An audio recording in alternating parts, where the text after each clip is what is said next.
আজকের গল্প ইলমা বেহেরোজ রচিত আমি পদ্মজা। গল্প পাঠে আমি জয়ন্তী। সকালের ঘন কুয়াশার চাদরে ঢেকে আছে প্রকৃতি। কাঠের 2 তলা বাড়ির উঠোনে শুটিং দলের সবাই বসে আছে। হিমেল হাওয়ার সঙ্গে আসা কনকনে শীত সবাইকে কাবু করে ফেলেছে। সবার মুখ থেকেই ধোঁয়া বের হচ্ছে। শাকিল নামে একটা ছেলে উঠোনের মাঝে আগুন ধরালো। লিখন আগুন থেকে তাপ নেয়। তীব্র ঠান্ডার জন্য শুটিং এগোচ্ছে না, বারবার পিছিয়ে যাচ্ছে। সূর্য যখন আকাশে উদিত হয়, মৃদুলের দেখা মেলে। সে লিখনের সাথে করমর্দন করেই বলল, কেমন আছো ভাই? লিখন হেসে বলল, ভালো। আই শাকিল, একটা চেয়ার দিয়ে যাও। শাকিল চেয়ার দিয়ে যায়। মৃদুল বসলো। দুজন বড়ই গাছের নিচে বসে আছে। সেখান থেকে অলন্দপুরের বড় সড়ক দেখা যায়। লিখন বলে উঠল, তারপর কেমন আছো? জি জি ভাই, ভালো আছি। একটা দরকারে আইছি ভাই। লিখন মৃদুলের দিকে মুখ করেই বসলো। মৃদুল লজ্জা পাচ্ছে। লিখন বলল, পূর্ণার ব্যাপারে কিছু? মৃদুল অপ্রস্তুত হয়ে পড়ে। সত্যিই সে লজ্জা পাচ্ছে। ঘাড় ম্যাসেজ করতে করতে বলল, পূর্ণারে কেমনে কি বলতাম বুঝতাছি না, একটু বইলা দাও। লিখন নিঃশব্দে হাসল।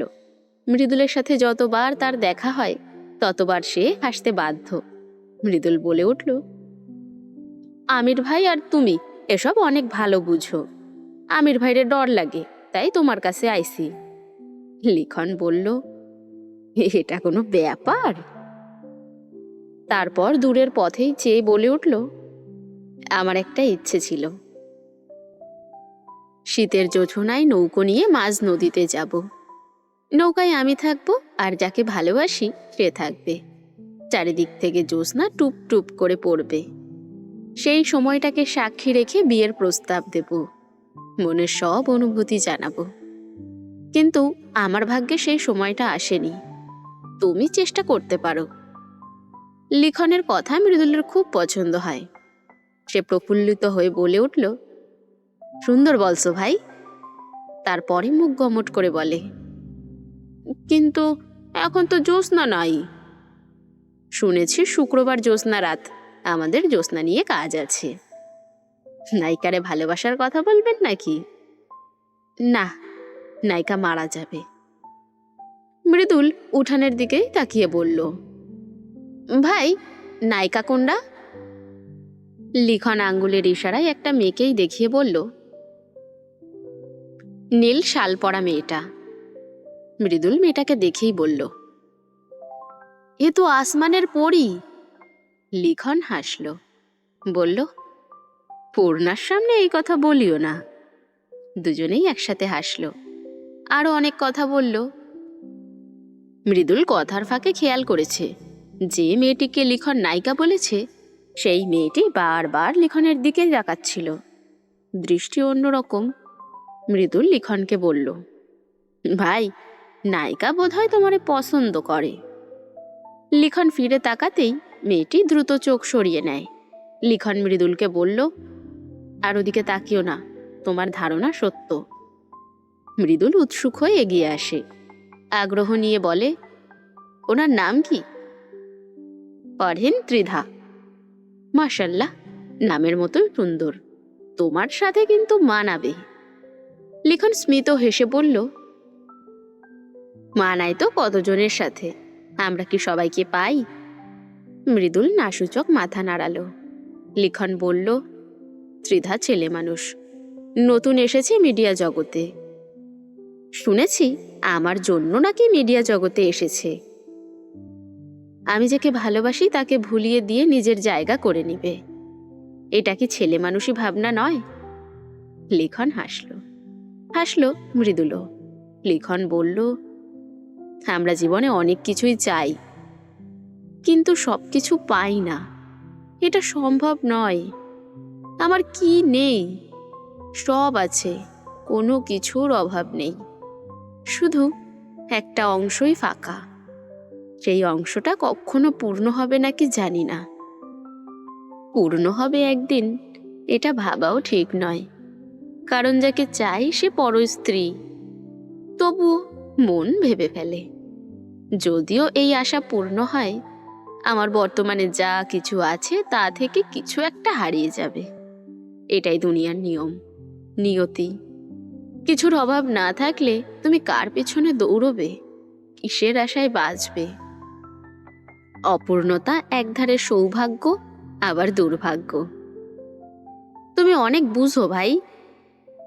এই যে ত্রিধা পাগলামি করে, আমি কিন্তু মানা করি না, তালও দেই না। পাগলামি করে যদি নিজের মনকে তৃপ্ত রাখতে পারে তবে করুক না। সে তো জানে আমার মন অন্যখানে ছোটে। কতদিন অবিবাহিত থাকবা?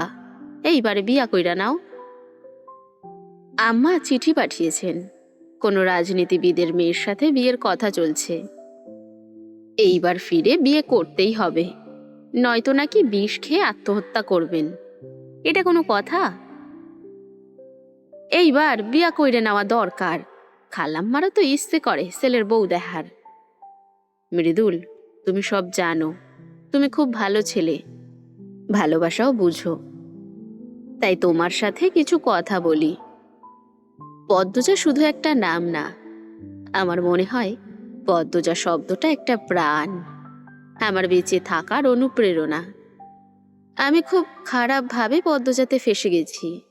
আমার মাঝে মাঝে দম বদ্ধকর কষ্ট হয়, তখন চেষ্টা করি পদ্মজা নামক মায়াজাল থেকে বেরোতে, কিন্তু পারি না। এই যে বেঁচে আছি, প্রতি মুহূর্তে মনে হয় পদ্মজা আসবে একদিন আমার কাছে। মানুষ তো আশা নিয়েই বাঁচে, আশা পূরণ হোক বা না হোক। আশা রাখতে তো দোষ নেই, বাঁচতে তো হবে। ত্রিধা আমাকে ভালোবাসে আমি বুঝি। যখন শুটিং চলে, মুখস্থ ডায়লগগুলো ত্রিধা মন থেকে অনুভব করেই আমাকে বলে, কিন্তু আমি কিছু করতে পারি না। আমার তখন খারাপ লাগে, আমি নিজে একজনের প্রেমে ব্যাকুল, তাই অন্য কারো ব্যাকুলতা আমি বুঝি। এখন আমি পদ্মজার অনুভূতিও বুঝি, পদ্মজার জায়গায় আমি দাঁড়িয়েছি। ত্রিধা আমাকে পদ্মজার অনুভূতি বুঝিয়ে দিয়েছে। আমি ত্রিধাকে যেমন মনে জায়গা দিতে পারি না, পদ্মজাও আমাকে দিতে পারে না। পদ্মজা আমির হাওলাদারকে খুব ভালোবাসে, আমি নিজের ভালোবাসার সাথে তাদের ভালোবাসাকেও সম্মান করি। তাদের ভালোবাসা অতুলনীয়। বুকে একটু জ্বালা পোড়া হয় ঠিক, তবে এটা বাস্তবতা। ত্রিধার জন্য আমার মায়া হয়, মেয়েটা অন্য কাউকে ভালোবেসে সুখী হতে পারত। ঘুরে ফিরে এমন কাউকে ভালোবেসেছে যে সে অন্য কাউকে ভালোবাসে। আমার মতো হয়তো পদ্মজাও ভাবে। ত্রিধার ভালোবাসাকেও আমি সম্মান করি, সে সত্যি মন থেকে উজাড় করে আমাকে ভালোবাসে, কিন্তু আমার পক্ষ থেকে সাড়া দেওয়া সম্ভব নয়। এমনকি আমি ত্রিধাকে জায়নামাজে বসে কাঁদতেও দেখেছি, তবুও আমার মনে ভালোবাসা জন্মায়নি। ভালোবাসা খুব কোমল, আবার খুব শক্তও।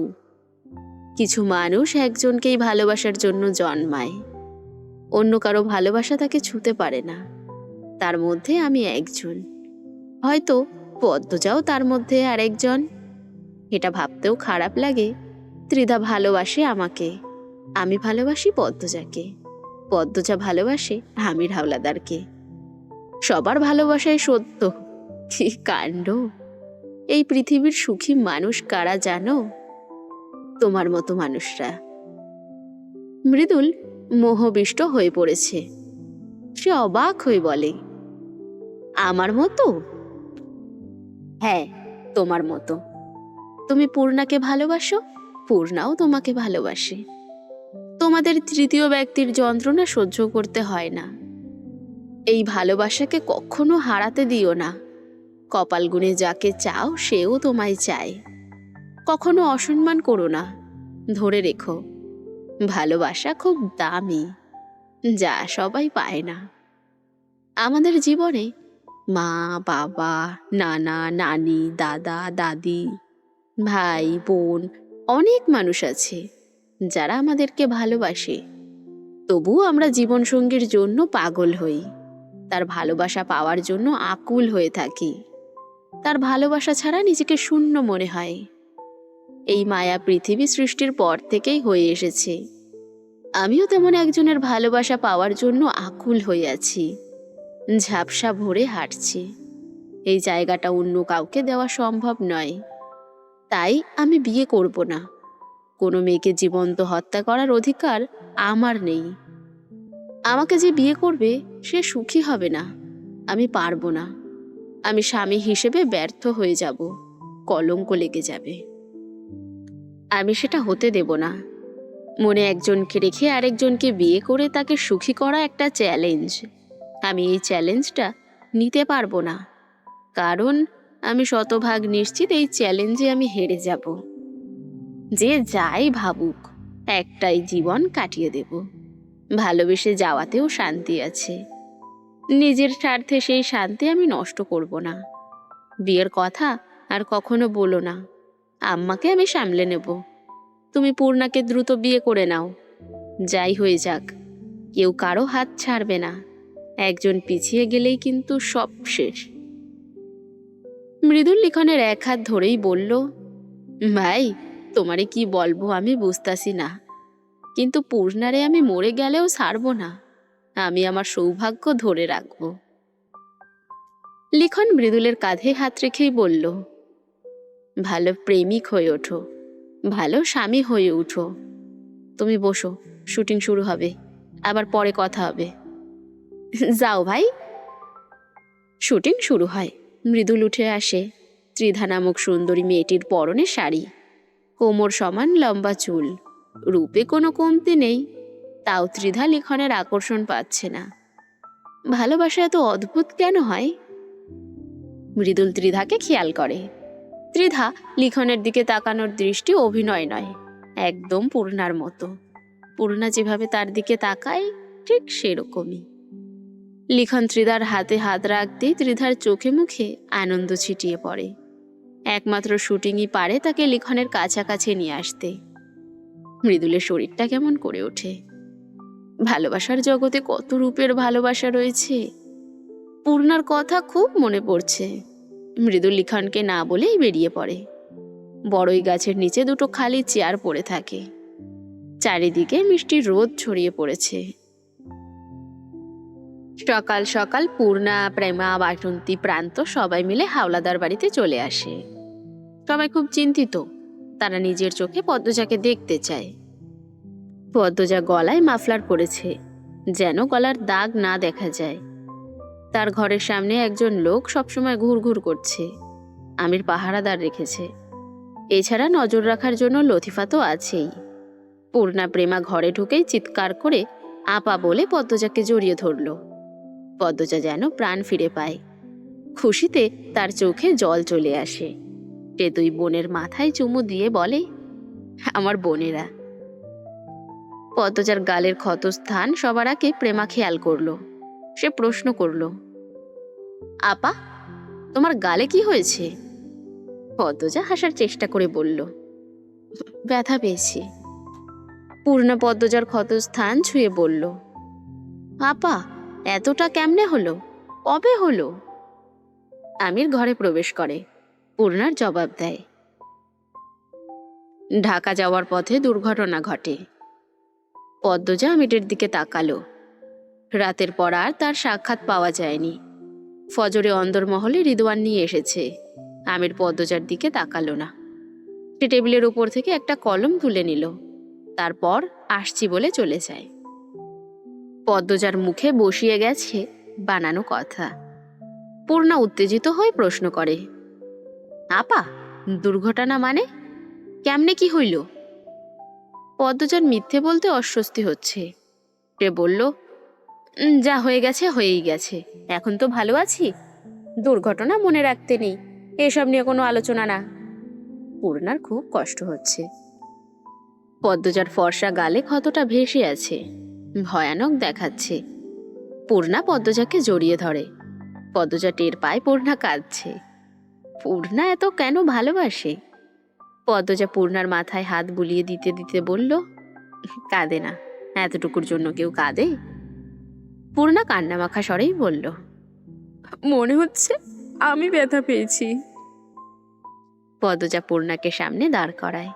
পূর্ণার দুই গালে হাত রেখে বলে, ওরে আমার কাঁদুনি রে। পূর্ণা হাসে, তার সাথে পদ্মজাও হাসে।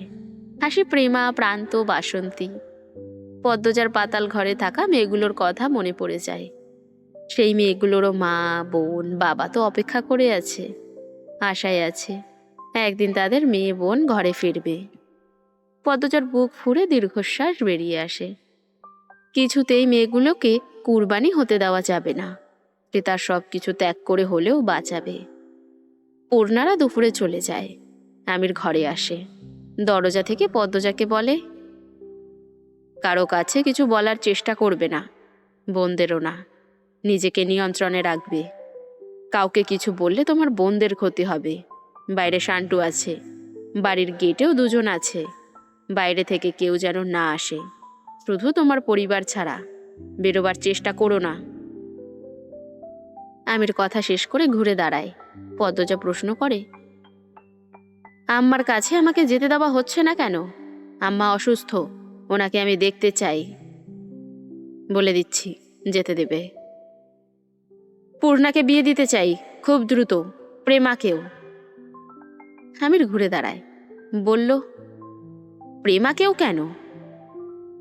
আমার ভবিষ্যৎ আমি জানি না, হয় জেল নয় মৃত্যু, কিছু একটা হবেই।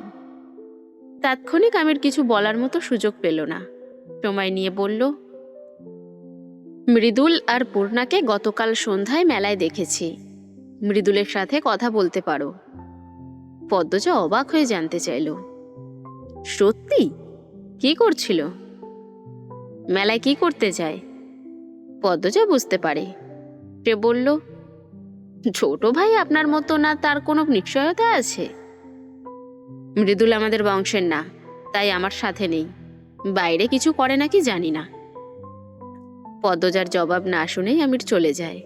পদ্মজা ভাবতে বসে, মৃদুল অনেক সুন্দর একটা ছেলে। সে কি পূর্ণাকে সত্যিই ভালোবাসে, নাকি এমনি ঘুরতে গিয়েছিল? একটা ছেলে মেয়ে এমনি তো মেলায় ঘুরতে যাবে না, তাদের সমাজ তো এমন নয়। পদ্মজা দৌড়ে বেরিয়ে আসে, আমিরকে ডাকলো, শুনুন। আমির দাঁড়ালো। পদ্মজা বলল, আমি ছোট ভাইয়ের সাথে কথা বলতে চাই। সন্ধ্যায় কথা হবে, আমার সামনে। হরিণার অবস্থা করুণ। পদ্মজা সব জেনে গেছে জানার পর অসুস্থতা কয়েক গুণ বেড়ে গেছে। মৃত্যুর প্রহর গুনছেন। পদ্মজা ঘরে ঢুকে দেখে ফরিনা চোখ বুজে শুয়ে আছেন। পদ্মজা ফরিনা শিয়রে গিয়ে দাঁড়ালো, ডাকলো, আম্মা। ফরিনার বুক ছ্যাদ করে উঠল। তিনি চট করে চোখ খুললেন। চোখ ভরে ওঠে জলে। তিনি উঠতে চান, পদ্মজা ধরে। ফরিনা কেঁদে উঠলেন। কেঁদে ওঠে পদ্মজাও। দুজন দুজনকে জড়িয়ে ধরে অনেকক্ষণ কাঁদে। ফরিনা চোখের জল মুছেই বললেন, আজরাইল আমার ঘরে ঘুরতাছে। তোমারে না দেখা আমি কেমনে মরি কও তো? এসব বলবেন না আম্মা, আমার মা নেই, আপনিই আমার মা। ফরিনা বুক ভরে নিঃশ্বাস নিয়ে বললেন, এখন আমি শান্তিতে মরতে পারুম। তোমারে আমার অনেক কথা কওনের আছে।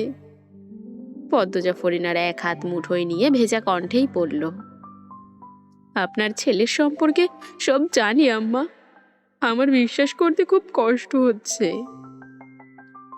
ফরিনার ঘৃণায় কপাল কুঁচকে ফেললেন। বললেন, বাবু আমার গর্ভরে কলঙ্কিত করছে। আপনি উত্তেজিত হবেন না আম্মা। আমি তোমারে কইতা গিয়েও কইতে পারি নাই, আমারে মাফ কইরা দাও। তোমার জীবনটা আমার কুলাঙ্গার সন্তানের লাইগা নষ্ট হইয়া গেছে।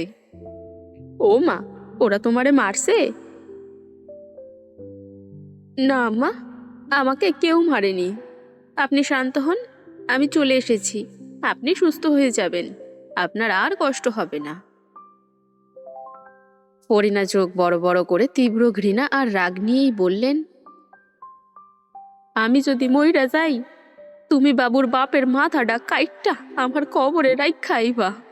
আমার আদেশ এইডা, তাহলে আমার আত্মা শান্তি পাইব। পরিণা ছটফট করছেন, শ্বাস নিচ্ছেন অনেক কষ্টে, রাগে শরীর কাঁপছে, বিছানায় দুর্গন্ধ, চোখ মুখ শুকিয়ে একটু হয়ে গেছে। পদ্মজা 2 হাতে ফরিনাকে জড়িয়ে ধরল শান্ত করার জন্য। বলে, আম্মা শান্ত হন, আল্লাহ সব পাপের শাস্তি আগে থেকেই বরাদ্দ করে রেখেছেন, সবার শাস্তি হবে, হতেই হবে। শুয়ারের বাচ্চা আমার সাথে কি করছে আমি তোমারে কইতা চাই, তুমি হুনো আমার কথা। সব শুনবো আম্মা, সব শুনবো। লতিফা বুবু বলল খাবার নাকি খাচ্ছেন না, এখন খাবেন, ঔষধ খাবেন, ঘুমাবেন, তারপর একটু সুস্থ হয়ে সব বলবেন। আপনার গা পুড়ে যাচ্ছে জ্বরে, কাঁপছেন আপনি, শান্ত হন আপনি। পরিণা আবল তাবল বলতেই থাকে। মানুষটার মৃত্যু যেন ঘনিয়ে এসেছে। পদ্মজা বিছানা পরিষ্কার করে পরিণার শরীর মুছিয়ে দেয়, নতুন শাড়ি পরিয়ে খাইয়ে দিল, তারপর জোর করে ঘুম পড়িয়ে লম্বা করে নিঃশ্বাস ছাড়ল। মানুষটার অতীত কতটা ভয়ঙ্কর সে জানে না, তবে শুনতে চায়। সবকিছু জেনে বড় কোনো উদ্যোগ নিতে হবে। পদ্মজার নিজের মায়ের কথা খুব মনে পড়ছে। তিনি সবসময় বলতেন, প্রতিটি মানুষ কোনো না কোনো উদ্দেশ্যে জন্মগ্রহণ করে। যদি এই কথাটি সত্য হয়, তবে হাওলাদার বংশের শেষ পুরুষদের ধ্বংস করাই তার জন্মের উদ্দেশ্য, সে শতভাগ নিশ্চিত। সন্ধ্যা নেমেছে কিছুক্ষণ পূর্বে। আজ আকাশ পরিষ্কার, কুয়াশা নামেনি। সন্ধ্যার নামাজ আদায় করে পদ্মজা নিজ ঘরে বসে আছে, অপেক্ষা করছে মৃদুলের জন্য। নিস্তব্ধতা ভেঙে পায়ের শব্দ ভেসে আসে। আমির ঘরে প্রবেশ করে, পদ্মজার থেকে দূরত্ব রেখে চেয়ারে বসে। তারপর প্রবেশ করল মৃদুল। মৃদুলের বুক কাঁপছে, সে চিন্তিত। পদ্মজা মৃদুলকে সালাম দিল, তারপর বলল, বসুন ছোট ভাই। মৃদুল বসল। সে বুঝতে পারছে না কি হতে চলেছে, শঙ্কিত সে। গোপনে ঢোক গেলে একবার আমিরকে আর একবার পদ্মজাকে দেখল। পদ্মজা বলল, কেমন আছেন? মৃদুলের অস্বস্তি হচ্ছে, সে দ্রুতই জবাব দিল, ভালো আছি ভাবি। কোনো সমস্যা হয়েছে? না, কোনো সমস্যা হয়নি। কেমন লাগছে এখানে? খাওয়া দাওয়া ঠিকঠাক হচ্ছে? জি ভাবি, সব ঠিক আছে, ভালোই লাগছে। রানী আপার কথা খুব মনে পড়ে। পদ্মজা আক্ষেপের স্বরে বলল, রানী আপা কেন যে এমন করলো, যদি ফিরে আসতো। মৃদুল নিরুত্তর। পদ্মজা আমিরের দিকে তাকালো। আমির নিশ্চুপ, সে এই আলোচনায় যাবে না। পদ্মজা মৃদুলকে বলল, আচ্ছা, সোজাসুজিভাবেই কথা বলি, পূর্ণার সাথে আপনার সম্পর্কটা কি? পদ্মজার প্রশ্ন শুনে মৃদুলের দম গলায় এসে আটকে যায়। সামনে বড় ভাই আমির হাওলাদার, যাকে সে ভয় পায়, প্রশ্ন করছে পূর্ণার বড় বোন, যে বোনকে পূর্ণার সবচেয়ে বেশি ভয় পায় আর সবচেয়ে বেশি ভালোবাসে।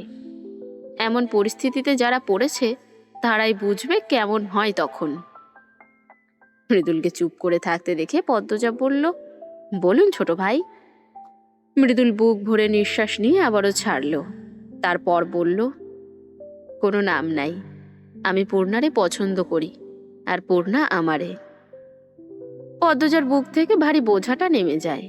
মৃদুল এক প্রশ্নে সত্য কথা বলতে পেরেছে ভেবে আনন্দ হচ্ছে।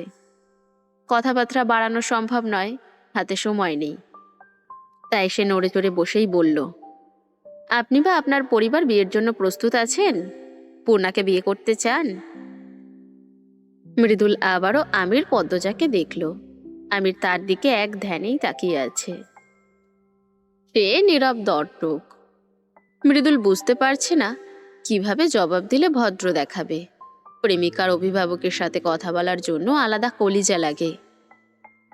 মৃদুল এক হাতে মাথা চুলকালো। পদ্মজার কেন যেন হাসি পায়, কিন্তু চোখে মুখে গাম্ভীর্য ধরে রাখে। এই মুহূর্তে সে পাত্রীর অভিভাবক। মৃদুল ধীরে সুস্থে বলল, আম্মা আব্বা অনেকদিন ধরেই বিয়ের কথা বলতাছে, আমি রাজি ছিলাম না, এখন রাজি আছি। পদ্মজা মৃদুলকে আগাগোড়া পরখ করে নিয়ে বলল, বিয়ের ক্ষেত্রে গায়ের রং নিয়ে আপনার মতামত কি? প্রশ্ন শুনে মৃদুল থতমত খেয়ে গেল। মনে হচ্ছে সে পরীক্ষা দিতে এসেছে। মেট্রিক পরীক্ষায় যা পারেনি তা লেখেনি, চুপচাপ বসে গুনেছে কখন ছুটি হবে। কিন্তু এখন তো জিততেই হবে, জীবন মরণের প্রশ্ন। সকালে যে কার মুখ দেখে উঠেছিল।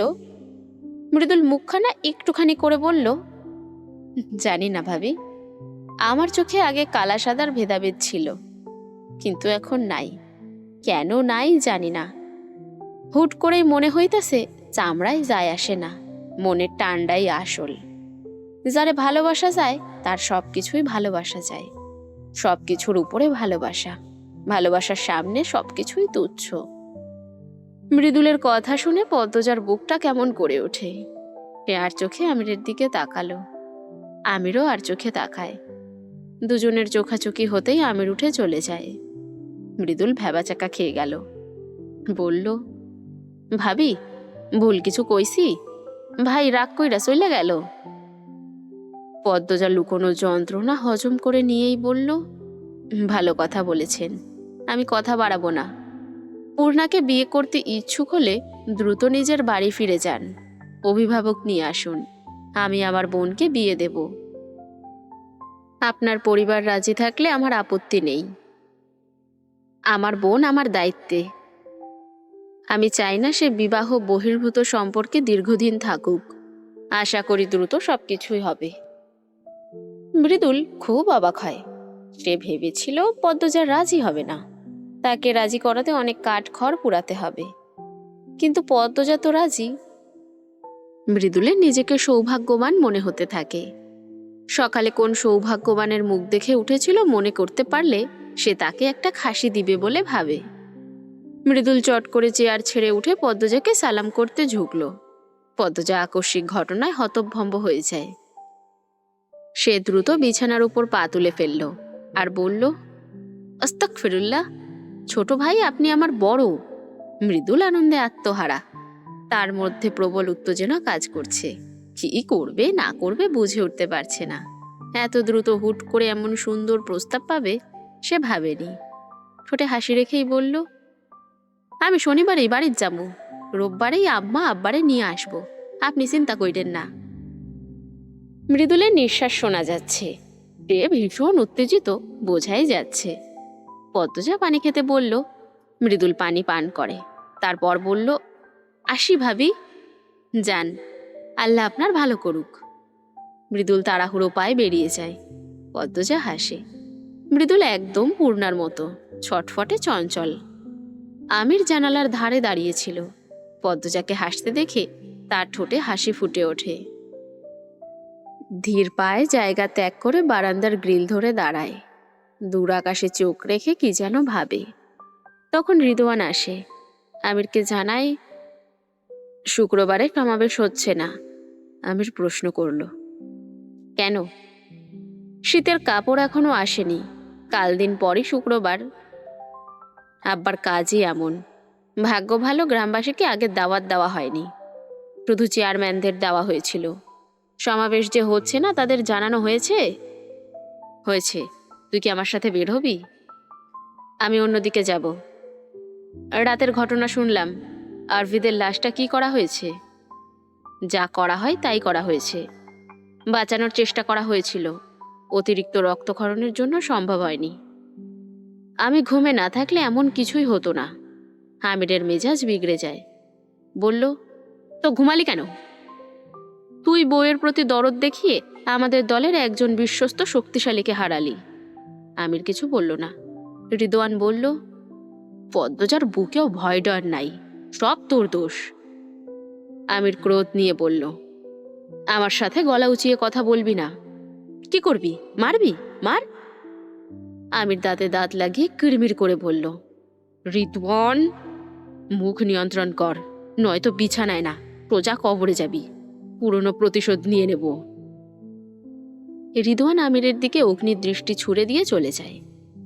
আমির গ্রিল খামচে ধরে, তার কপাল থেকে ঘাম ঝরতে থাকে।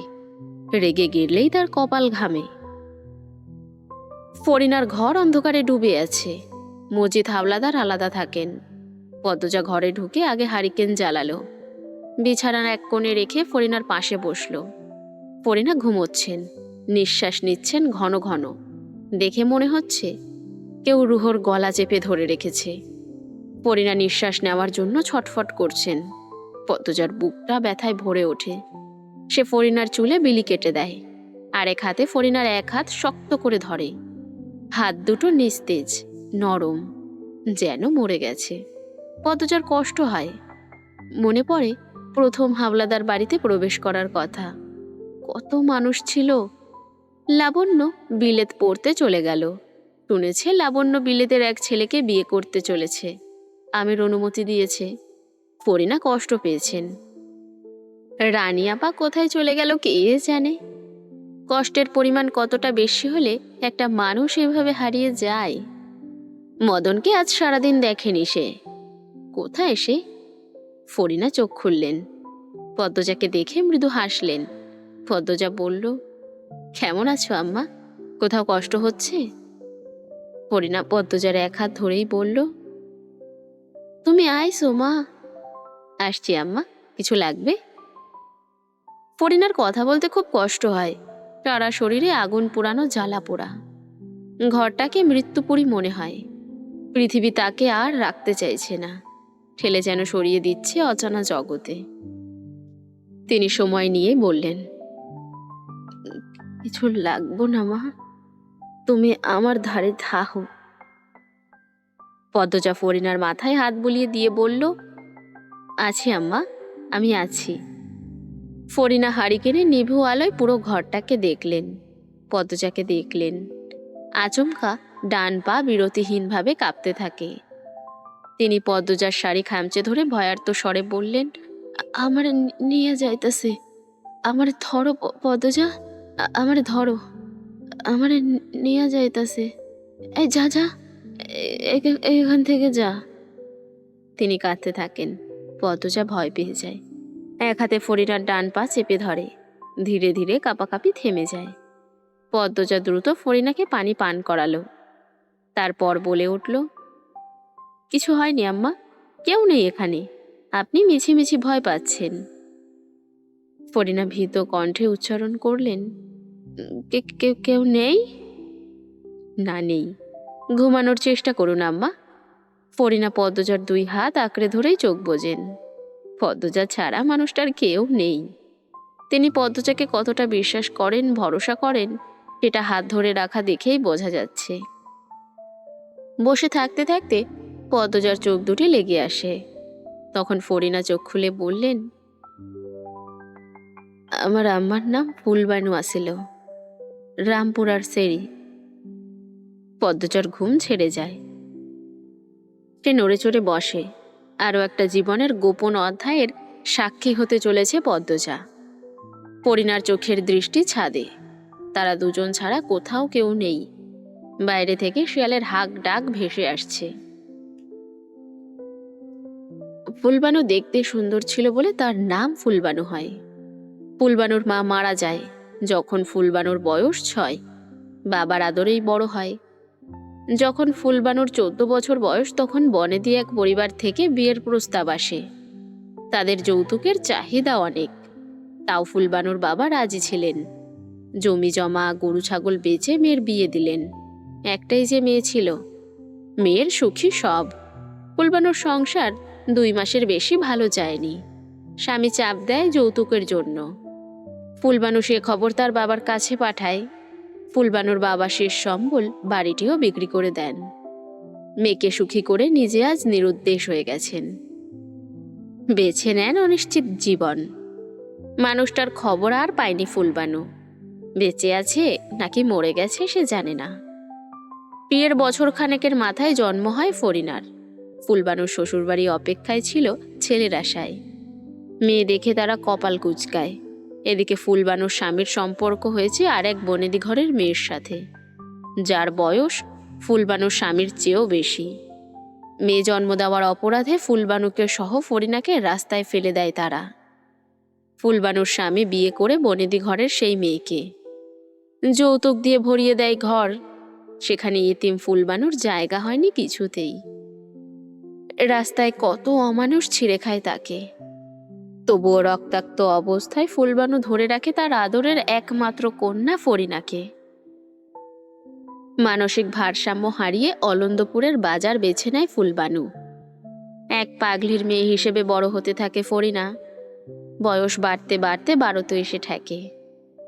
সেই সময় এক চন্দ্রহীন রাতে মজিতের শিকার হয় ফরিনা। ঘোর অন্ধকারে ফরিনাকে নিয়ে আসা হয় পাতাল ঘরে। ছোট ফরিনা মুক্তির জন্য ছটফট করে। মজিদ তখন টগবগে যুবক। তার এক একটা থাবা ক্ষুধার্ত হিংস্র বাঘের মতো। ফরিনার ছোট্ট শরীর নির্মমভাবে কুলসিত হয়। রক্তাক্ত ফরিনা জ্ঞান হারিয়ে পড়ে থাকে পাতাল ঘরে। এর পরদিন চোখ খুলে মজিদের সাথে খলিলকে দেখতে পায়। আশেপাশে কয়েকজন পুরুষ ছিল।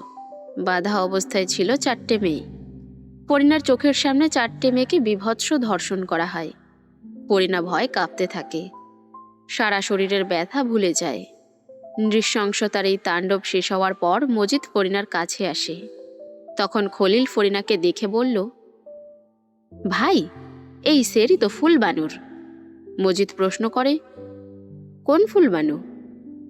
বাজারের পাগলি ডাজে। হাওলাদার বাড়ির ছেলেরা ছেলে সন্তানের জন্য খুঁজে খুঁজে অসহায় মেয়েদের বিয়ে করে, যাতে কখনো মুখের উপর কথা না বলতে পারে। সব জানা সত্ত্বেও চুপচাপ সব মেনে নেয়। সেই মেয়ে সুন্দর হোক অথবা কুৎসিত, তাতে যায় আসে না। ছেলে সন্তানটাই আসল। গরিব অসহায় মেয়েদের হাওলাদার বাড়ির পুরুষেরা বিয়ে করে ঘরে তুলে বলে চারপাশে তাদের অনেক নাম। অথচ কেউ জানে না ভেতরের খবর। কেউ জানে না ভালো মানুষের পেছনে নোংরা গল্প। চতুর মজিদ তৎক্ষণাৎ সিদ্ধান্ত নেয় ফরিনাকে বিয়ে করবে। এমন মেয়ে আর খুঁজে পাওয়া যাবে না। ফরিনার পরিবার বলতে কিছু নেই। মা আছে, সেও মানসিক ভারসাম্য হারিয়ে পথে ঘাটে ঘোরে। সুন্দর অনেক মেয়ের সঙ্গ তো প্রতিদিনই পাওয়া যায়। সমাজের চোখে বউ একজন হলেই হলো। মজিদের ঠোঁটে হাসি ফুটে ওঠে। সে ফরিনাকে অন্দরমহলে নিয়ে আসে। পূর্বে মজিদের একটা বিয়ে হয়েছিল, কিন্তু সেই মেয়ে বেশি দিন বেঁচে থাকতে পারেনি। মজিদের পাপের পথের বিষধর কাটা হওয়ার ফলে তাকে জীবন দিতে হয়েছে। খলিলের বউ আমিনা তখন গর্ভবতী। আমিনার বয়স ছিল 15। মজিদ ফুলবানুকেও অন্দরমহলে নিয়ে আসে। ফুলবানু আর মজিদের বয়স কাছাকাছি ছিল। মজিদ যখন প্রস্তাব দিল, বোকা সহজ সরল ফুলবানু খুব খুশি হয়। তার মেয়ে এত বড় বাড়িতে রানীর হালে থাকবে, তাকেও থাকতে দিবে। এর চেয়ে খুশির কি হতে পারে? মজিদের মাতা নূরজাহান বিয়ের প্রস্তুতি নেন। বাড়িতে মজিদ খলিলের অভিভাবক বলতে তিনিই ছিলেন। তার স্বামী অষ্টাদশী এক তরুণীর সতীত্ব হরণ করতে গিয়ে সেই তরুণীর হাতে নিহত হয়। ঘরোয়াভাবে বিয়ে সম্পন্ন হলো। অলন্দপুর সহ আশেপাশের সব গ্রামে ছড়িয়ে পড়ে মজিদ হাওলাদারের নাম। বনেদি ঘরে শিক্ষিত পাত্র হয়ে বিয়ে করেছে এক অসহায় পাগলির মেয়েকে। সবার মন প্রাণ শ্রদ্ধায় ভরে ওঠে। বিয়ের রাতে ফরিনা দ্বিতীয়বারের মতো মানুষরূপী যমদূতের দেখা পায়। শরীরে ছোপ ছোপ দাগ বসে। বিছানায় পড়ে থাকে দীর্ঘদিন। ধীরে ধীরে সুস্থ হয়। মজিদের অত্যাচারে আবার শয্যা গ্রহণ করে। ফরিনার এত দুর্বলতায় মজিদ অতিষ্ঠ হয়ে ওঠে। ক্রোধে ফেটে পড়ে সে। তার বিকৃত মস্তিষ্ক ফরিনাকে নগ্ন করে পিটানোর আহ্বান জানায়। মজিদ তাই করে। সেই দৃশ্য চোখে পড়ে ফুলবানুর। গগন কাঁপিয়ে চিৎকার করে ওঠে। সেই চিৎকার ফুলবানুর জীবনের মরণ কাটা হয়ে দাঁড়ায়। মজিদের হাতে বন্দী হয় সে। ফরিনার ঘরে তাকে বেঁধে রাখা হয়। তখন বিছানায় ফরিনার রক্তাক্ত অবস্থায় ছিল।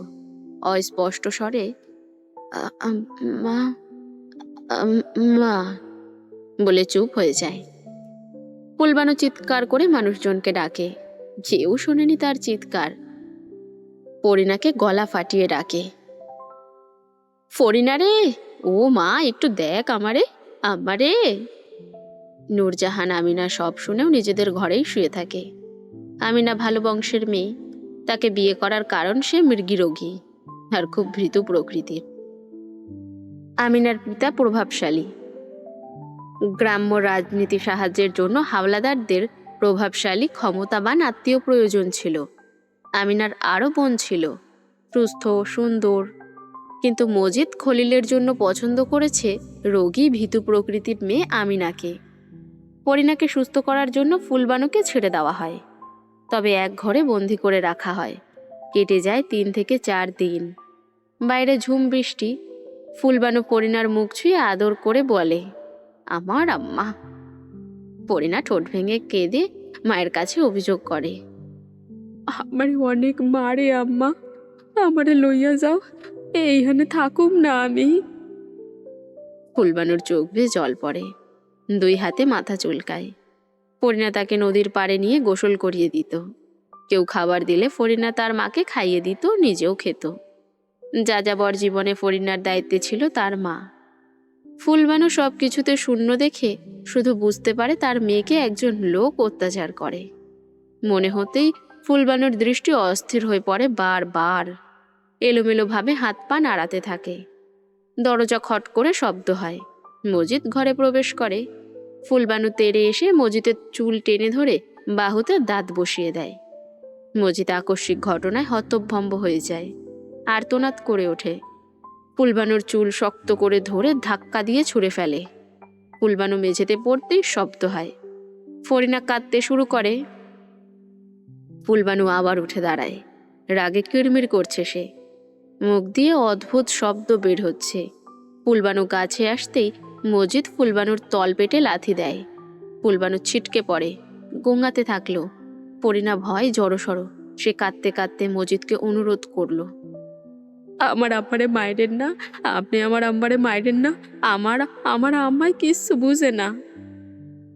মজিদ পালঙ্কের নিচ থেকে দড়ি নিয়ে ফরিনার হাত পা বাঁধে। ফুলবানু নতুন উদ্যমে আবার ছুটে আসে। সে মজিদকে খুন করতে চায়, কিন্তু দুর্বল বোকা ফুলবানু পেরে ওঠেনি মজিদের সাথে। মজিদ ফুলবানুর শরীরের প্রতিটি লোমকূপকে নির্মমভাবে আঘাত করে, খামচে ধরে। তারপর 2 হাতে ফুলবানুর চুল ধরে মেঝেতে আঘাত করে কয়েকবার। ফুলবানুর মাথা থেকে রক্ত ছিটকে পড়ে চারপাশে। ফরিনার চিৎকার বৃষ্টি ও বজ্রপাতের সাথে হারিয়ে যায়। থেমে যায় ফুলবানুর অভিশপ্ত যাযাবর জীবন। ফরিনার কণ্ঠনালী স্তব্ধ হয়ে যায়। এই জীবনে ভয়ঙ্কর বলতে তার আর কিছু দেখার নেই। রাত শেষে দিন আসে। ফুলবানুর দেহ ভেসে যায় কোনো এক নদীর স্রোতে। ফুলবানুর নির্মম মৃত্যু ফরিনার প্রতিটি নিঃশ্বাসের সাথে মিশে যায়। যতবার নিঃশ্বাস নেয় ততবার মনে পড়ে মায়ের কথা, মায়ের মৃত্যুর কথা। ছোট ফরিনা বুকের ভেতর মায়ের স্মৃতি লুকিয়ে রেখে মজিদের দাসত্ব স্বীকার করে নেয়। দাসত্ব জীবনে বারবার হয়েছে অত্যাচারিত। ব্যথায় মলম লাগিয়ে দেওয়ার জন্য কেউ ছিল না। একা কাটিয়েছে প্রতিটা মুহূর্ত। বিয়ের 4 বছরের শেষ দিকে কোল আলো করে আসে পুত্র সন্তান। ফরিনা জীবনে আনন্দ খুঁজে পায়। যখন তার পুত্র সন্তানের 2 বছর, তখন ফরিনা ভাবে সে তার মায়ের হত্যার প্রতিশোধ নেবে। হুট করেই বুকের ভেতর আগুন জ্বলে ওঠে। সুযোগ আসে মজিদকে হত্যা করার। ফরিনা রামদা হাতে তুলে নেয়।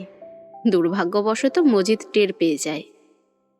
সে ফরিনাকে খলিল, নূরজাহান, আমিনা সবার সামনে নগ্ন করে লাঠি দিয়ে আঘাত করে।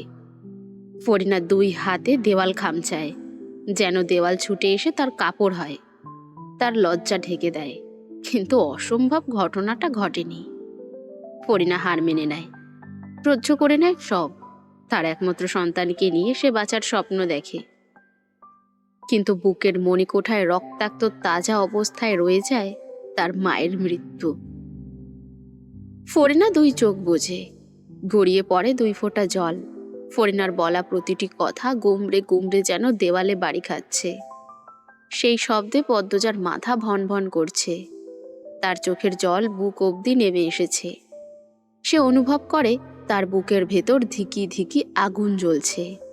হাত পা শক্ত হয়ে গেছে। মনে হচ্ছে সে অন্য সত্তায় অবস্থান করছে। চোখের জল মুছে ফরিনার মাথায় হাত বুলিয়ে দিল। তারপর বলল, কথা দিচ্ছি, মজিদ হাওলাদারের মাথা আমি আপনার নামেই উৎসর্গ করব। ফরিনা পদ্মজার হাতে চুমু দেন। তিনি এখন ভোরের শিশিরের মতো শীতল। নিজের ভেতরের সবটুকু রাগ, ক্ষোভ, আগুন ঢেলে দিয়েছেন পদ্মজার ভেতর। এবার বোধহয় মুক্তির পালা। ফরিনা পদ্মজার চোখের দিকে তাকিয়ে বলে উঠলেন, তোমার মুখটারে আমার জান্নাতের সুবাসের লাহান মিষ্টি মনে হয়। পদ্মজা ফরিনার মাথায় হাত বুলিয়ে দিয়ে আবেগপ্রবণ হয়ে বলল, আপনি আমার আরেক মা, আমার আরেক বেহেশত। ফরিনা হাসলেন। পদ্মজা বলল, আজ থেকে আপনার সব দায়িত্ব আমার, আপনাকে সুখে রাখার দায়িত্ব আমার, আমি আপনার সব চাওয়া পূরণ করব। ফরিনা হাসলেন, ধীরে ধীরে বললেন, আমি পাপী, ধর্ম নিয়া আমার শিক্ষা আসিল না, তুমি আমারে শিখাইছো। শেষ দিনগুলা তোমার কথা মতো ইবাদত করছি। যদি আল্লাহ কবুল কইরা আমার নামে জান্নাত কইরা রাহে, দরজার সামনে তোমার লাইগা খাড়াই থাহাম। ফরিনার কথাগুলো পদ্মজার বুকে তীরের মতো আঘাত হানে, গায়ে কাটা দিয়ে ওঠে। সে দু হাতে ফরিনাকে জড়িয়ে ধরে বলল, কেন এসব কথা বলছেন আম্মা? আমার ধারে আমার লগে ঘুমাও মা। পদ্মজা ফরিনার পাশে শুয়ে পড়ে। ফরিনাকে জড়িয়ে ধরে ঘুমানোর চেষ্টা করে। মাথায় হাজারটা ভাবনা, অনেক ক্ষোভ, ঘৃণা। এত সব নিয়ে কি ঘুম আসে?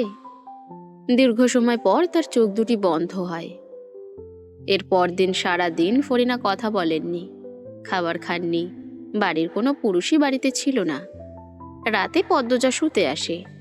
ফরিনা পদ্মজার দিকে তাকিয়ে একবার শুধু হাসেন। পদ্মজা দুরু দুরু বুক নিয়ে চোখ বোঝে। কিছু মুহূর্ত পার হতেই দ্বিতীয়বারের মতো আরেক মায়ের মৃত্যুর সাক্ষী হয়। দাপড়ানোর শব্দ শুনে পদ্মজা ধরফড়িয়ে উঠে বসে। ফরিনার শরীর কাঁপছে, মাথার কাছে হারিকেনের আলো নিভে যাওয়ার পথে। পদ্মজা, ফরিনা আর অদৃশ্য আজরাইল ছাড়া ঘরে কেউ নেই। পদ্মজার বুকের ধরফরানি বেড়ে যায়। সে ফরিনার এক হাত চেপে ধরে, কালিমা শাহাদাত পড়তে থাকে। পদ্মজার মুখে উচ্চারিত আশহাদু আল্লা ইলাহা ইল্লাল্লাহু স্মরণ করিয়ে দেয় সৃষ্টিকর্তার কথা। যিনি সৃষ্টি করেছেন তার কাছেই ফিরে যেতে হচ্ছে। পদ্মজার সাথে সাথে ফরিনাও উচ্চারণ করেন। তারপরই দেহ ছেড়ে পাড়ি জমান দূর দূরান্তে। পদ্মজা আম্মা ডেকে চিৎকার করে কেঁদে উঠল। ফরিনার প্রাণহীন দেহটার উপর আছড়ে পড়ে বলল, আপনিও আমাকে ছেড়ে চলে গেলেন আম্মা। আমির সবেমাত্র বাড়িতে প্রবেশ করেছে, পানি পান করছিল। পদ্মজার কান্না কানে ভেসে আসতেই সে গ্লাস রেখে উল্কার গতিতে ছুটে আসে। মজিদের ঘুম ভেঙে যায়। পদ্মজার কান্না শুনে তিনি অবাক হন। আমির তো পদ্মজাকে মারবে না, তাহলে এ মেয়ে এভাবে কাঁদে কেন? তিনি চশমা পরে ঘর থেকে বের হন। আমিনা নিজ ঘরে চুপ করেই বসে আছে। ভূমিকম্প হয়ে গেলেও তিনি বের হবেন না। খলিল, রিদওয়ান বাইরে। লতিফা, রিনু হারিকেন জ্বালিয়ে দৌড়ে আসে। বিদ্যুৎ নেই বিকেল থেকেই। আমির ঘরে প্রবেশ করে চমকে যায়। পদ্মজা হাউমাউ করে কাঁদছে। আমির ফরিনার পাশে এসে দাঁড়ায়, আলতো করে ছুঁয়ে ডাকল, আম্মা। ফরিনার সাড়া নেই। আমিরের মস্তিষ্ক যখন বুঝতে পারে তার মা বেঁচে নেই, সে স্তব্ধ হয়ে যায়। চারপাশ থমকে যায়। মজিদ ঘরে এসে প্রবেশ করতেই আমির তার উপর ঝাঁপিয়ে পড়ে।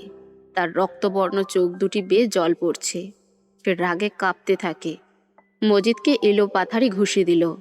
তারপর গলা চেপে ধরে বলল, উত্তর বাচ্চা, আমার উপর হাত তুলতে না করেছিলাম। পদ্মজার উপর নজর রাখা দুজন ব্যক্তি আমিরকে জাপটে ধরে। আমিরের মুখ থেকে নির্গত হতে থাকে বিশ্রী গালিগালাজ। মজিদের চোখ ফুলে গেছে, নাক দিয়ে রক্তের স্রোত নেমেছে। তিনি বিস্ফোরিত নয়নে চেয়ে আছেন। আমির কখনো তার সাথে এমন করেনি।